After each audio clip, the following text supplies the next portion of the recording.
Hi, my name is Jacob Craig, and I'll be talking to you about the Brazil slave trade.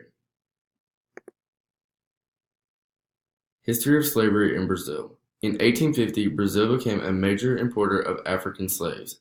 From 1600 to 1850, 4.5 million enslaved Africans were taken to Brazil. The Portuguese considered Africa the best place to purchase slaves. The slave trade all started when the Portuguese began sailing and ended up in Brazil. They soon came to realize that sugar was in high demand. They decided to plant some, but soon realized they needed slaves to work, so they were purchased from Africa and brought back to Brazil.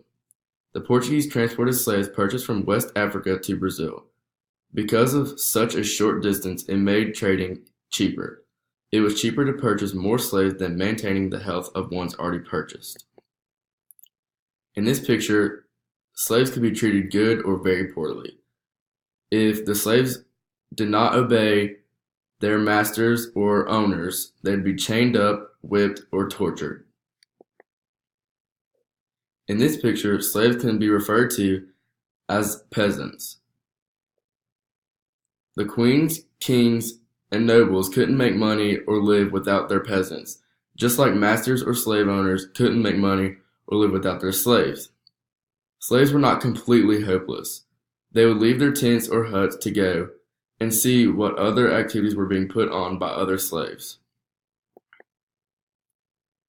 Why do you think that the Imperial Brazilian Mine was abandoned? The Imperial Brazilian Mine established a school about 3 years ago, but soon abandoned it, in consequence for the displeasure of their neighbors. I think it was abandoned because the slave owners around the mine were not in agreement with the school. They preferred to keep their slaves in a state of ignorance instead of educating them. Describe common punishments in Brazil. Whippings for 9 successive days is an ordinary punishment. The slave is fastened to a cart and receives 200 or 300 lashes. The damaged flesh is then cut, and cayenne pepper and salt are put into the wounds to prevent, as they suppose, gangrene and corruption, as seen in the Libson slave lashing picture on slide 3. They also have punishment by tourniquet, hand and neck stocks, thumb screws, irons, stocks, and many other instruments are common on our plantations. Why would a slave owner not want his slave to be exposed to religion? A slave owner would not want his slave to be exposed to religion because then they might have the possibility of believing in a being superior to their slave owner. The slave owner wants to be viewed as superior to their slaves. After reading both paragraphs, it does appear that slaves were quite helpless.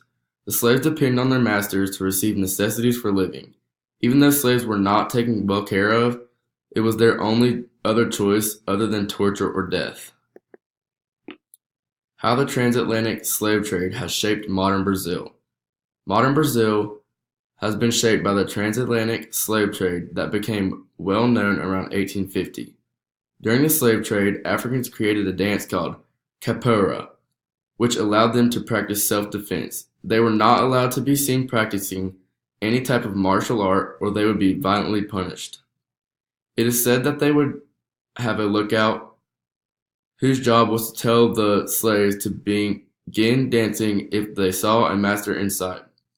This helped shape the standards for the culture of modern-day Brazil.